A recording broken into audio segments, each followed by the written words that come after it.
Graça e paz, meu irmão, minha irmã. Hoje, dia 14 de agosto, segunda-feira, nós estamos iniciando um propósito de palavra e de oração com os homens que vencem da Igreja Internacional da Graça de Deus, aqui na cidade de Jequié. Nós estaremos aprendendo um trecho do Sermão do Monte, pregado pelo nosso Senhor Jesus Cristo, que são as bem-aventuranças. E será uma bênção para todos nós. Você que assiste esse vídeo, compartilhe com alguém que você sabe que está precisando ouvir essa palavra. Amém? Nós estaremos aqui durante 8 dias. Começamos hoje, dia 14, segunda-feira, e terminamos na próxima segunda-feira com o último versículo. Amém? A última bem-aventurança que nós estudaremos. E o que acontece? Aonde está o Sermão do Monte? O Sermão do Monte está descrito no livro de Mateus, dos capítulos 5 até o capítulo 7. E onde está a parte que nós estudaremos, Francisco, está em Mateus, capítulo 5, do versículo 1 ao versículo 12. São as bem-aventuranças. Então, Francisco, onde foi que Jesus pregou o Sermão do Monte? Ok. Diz assim o versículo 1 do capítulo 5. E Jesus, vendo a multidão, subiu um monte e, assentando-se, aproximaram-se dele os seus discípulos. Esse versículo diz muita coisa. Ele diz que Jesus se assentou em um monte. Que monte era esse? Bom, estudando a palavra de Deus e muitos estudos já prepostos por muitos teólogos, nós descobrimos que foi um monte próximo de frente para o mar da Galileia. Então Jesus estava ali pregando naquela região e aí ele chega ali próximo ao mar da Galileia, sobe um monte e começa a discorrer uma palavra muito profunda, fiel e verdadeira para nossas vidas. E ele prega sentado. Ou por que Jesus não pregou em pé, Francisco? Bom, nós hoje pregamos nas igrejas de pé. É um costume nosso, mas na época de Jesus, os líderes religiosos haviam o costume de pregar nas sinagogas sentado. Eles se assentavam para pregar a palavra. Eles liam a palavra em pé, liam os papiros em pé e se assentavam para falar sobre aquilo que eles leram. Era um costume. Nós temos outro costume, E isso é só um hábito. Jesus se assentou para falar aquilo que ele queria que as pessoas aprendessem e aplicassem em suas vidas. No versículo 2 diz, e abrindo a sua boca os ensinava, dizendo, ok? Aqui agora nós vamos estudar a primeira bem-aventurança de hoje, do dia 14, segunda-feira. Bem-aventurados os pobres de espírito, porque deles é o reino dos céus. Bom, o que significa essa palavra pobre de espírito? O que significa essa palavra bem-aventurado? E por que o reino dos céus? Vamos falar sobre tudo isso agora. Bem-aventurados é uma palavra que está escrita lá em aramaico, porque Jesus falava em aramaico, falava em hebraico e também sabia um pouco de grego. Jesus era multilingüe. Para quem não sabe, agora está sabendo. Então, nesse trecho, Jesus está falando em aramaico porque era a linguagem popular da época. Então, quando ele fala a palavra baru, quer dizer felizes. Então, bem-aventurado quer dizer felizes.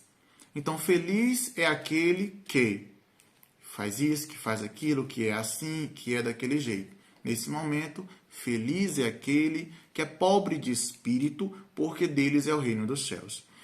Ok, Francisco, e que pobre é esse? Quer dizer que eu tenho que fazer um voto de pobreza? Quer dizer que eu tenho que ser pobre, eu não posso ser rico? Ah, está escrito lá que é mais fácil um camelo. É por isso que está escrito que é mais fácil passar um camelo no fundo de uma agulha do que um rico entrar no reino dos céus. Então eu tenho que ser pobre para ser salvo? Não, meu irmão. Primeiro que aquele trecho não tem nada a ver com pobreza. E esse também não tem nada a ver com pobreza. Nós temos diversos versículos bíblicos e diversos relatos onde grandes homens de Deus, homens que foram salvos, foram ricos. Abraão, o pai da fé, foi um homem rico e próspero. Isaac, um dos pais da fé, um patriarca, foi rico e próspero. Jacó trabalhou na casa de Labão pelas suas esposas, né? E ficou ali por muitos anos, mas quando ele saiu de lá, ele saiu rico e próspero. Então, por que você tem que ser pobre para você ser salvo? Ah, então a Bíblia está se contradizendo? Não. Esse pobre de espírito, na versão original, né, da Bíblia em hebraico hoje, está escrito lá Aniei Ruar. A palavra Ruar quer dizer espírito, quer dizer vento, né? E Aniei quer dizer pobre. Mas esse pobre de espírito, né, de acordo com escritos arqueológicos encontrados lá em Qumran, e ainda há muita procura arqueológica por escritos lá nesse local, descobriu-se que o termo correto e original para essa frase é Rana Veiruar. Pessoas como a professora Carla Damasceno, que é seminarista, teóloga, né? o arqueólogo Rodrigo Silva, que também é arqueólogo cristão também, o senhor Tasso Licurgo, que é presidente do Ministério Internacional de Defesa da Fé e pós-doutor em apologética cristã, são pessoas que explicam, né, que a palavra pobre de espírito, na verdade, é aquele que se submete à palavra de Deus. É aquele que ouve a voz do Espírito Santo e que segue a voz do Espírito Santo. Ouça o que o missionário fala sobre aqueles que ouvem a voz do Espírito Santo. Aprenda a ser dirigido pelo Espírito Santo. Você só vai encontrar vitória na vida. As lutas vêm, mas numa palavrazinha você resolve tudo e Deus então continua lhe abençoando, como hoje quer lhe abençoar e vai lhe abençoar. Disso eu não tenho dúvida nenhuma. O Senhor Deus está conosco para abençoar. Viu o que o missionário acabou de falar? Então é isso. Aquele que ouve as vozes do Espírito Santo, ele será bem sucedido. Assim, naquele lugar onde Jesus pregou, havia uma relva, né? E a relva, o vento do mar, que vinha do mar, ele batia ali naquela relva e ela se encurvava, não era assim? O trigo se encurva diante do vento, não é assim? Então, mas para que lado o trigo se encurva quando o vento bate? Se o vento está vindo da direita para a esquerda, tem como o trigo se encurvar para contra o vento? Não. Então, se o vento vem da direita para a esquerda, o trigo se encurva para a esquerda. Se o vento vem da esquerda para a direita, o trigo se encurva da esquerda para a direita, e assim sucessivamente. Não é verdade? A relva, o trigo, a planta, ela se encurva na direção do vento. Assim devemos ser nós, encurvados pelo Espírito Santo, direcionados pelo Espírito Santo, guiados pela voz de Deus, pela voz do Espírito Santo. Um trecho muito interessante que está escrito lá em Isaías capítulo 66, o versículo 2, parte B, diz assim: Darei, pois, minha atenção e estima a este, ao humilde e arrependido de espírito, que dedica seu amor reverente à minha palavra. Veja que essa palavra humilde de espírito está relacionada a uma pessoa que dedica o seu amor reverente, um amor respeitoso, um amor dedicado à palavra de Deus. Não é assim? Em Lucas, capítulo 11, versículo 28, também a parte B, Jesus vai dizer: mais felizes são todos aqueles que ouvem a palavra de Deus e lhe obedecem. Então, feliz é aquele que ouve a voz do Espírito Santo, lhe obedece, é direcionado pela voz do Espírito Santo. Então, a partir de hoje, se alguém perguntar para você, o Sermão do Monte, capítulo 5, versículo 3, diz que nós devemos ser pobres de espírito. Então, você vai poder dizer, olha, a palavra pobre de espírito quer dizer aquele que é direcionado pelo Espírito Santo de Deus. Amém? Então, nós aprendemos já duas coisas. Bem-aventurado e feliz. Pobre de espírito é direcionado pelo Espírito Santo. É aquela pessoa que olha para si e diz, olha, diante de Deus, eu não tenho nada para acrescentar a Deus. É Deus que tem que acrescentar a mim. Não é assim? Ok? Agora, e esse reino dos céus? Reino dos céus, o que significa? É dizer que a pessoa vai morrer e vai viver isso lá no céu? Não, meu irmão, calma. O reino dos céus, descrito aqui por Jesus Cristo, quer dizer aquele que vive o reino de Deus, aquele que é cidadão do céu. Quem é cidadão do céu? Todos aqueles que são chamados filhos de Deus. Amém? Assim Jesus ensina na oração do Pai Nosso. Pai nosso que estás no céu, santificado seja o vosso nome, venha a nós o vosso reino e seja feita a vossa vontade, assim na terra como nos céus.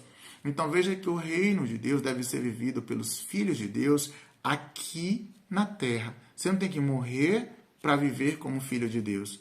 Você tem que viver como filho de Deus. Então, quando vier a morte, se você não for arrebatado, né? Então, quando vier a morte do seu corpo, o seu espírito irá para o céu, viver o que você já vive aqui com Deus. Então, o reino dos céus é um reino, é o sistema proposto pelo nosso Senhor Jesus Cristo, pelo nosso amado Deus, e que nós devemos viver aqui. E vivendo o reino de Deus aqui na terra, nós seremos, então, sal da terra, seremos luz do mundo.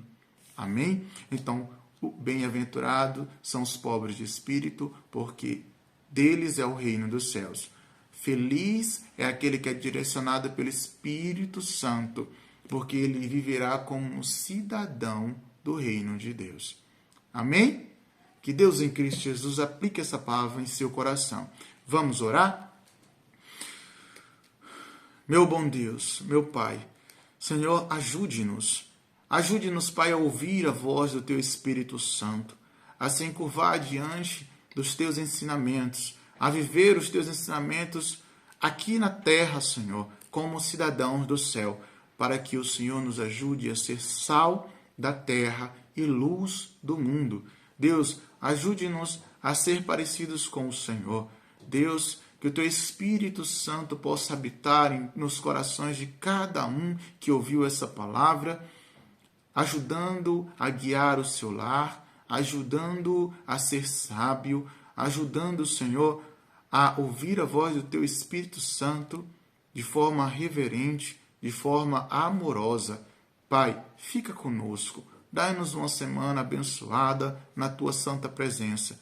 Não deixe que o inimigo venha nos enganar, Pai, mas que a Tua mão poderosa esteja sobre a nossa cabeça, guiando os nossos passos, guiando os nossos caminhos, abrindo nossos olhos e tirando de nosso caminho toda pedra de tropeço, todo o embaraço. Pai, fica conosco em nome de Jesus. Amém e graças a Deus. Meus irmãos, muito obrigado por ficar comigo até aqui e que Deus em Cristo Jesus abençoe o seu dia e a sua vida.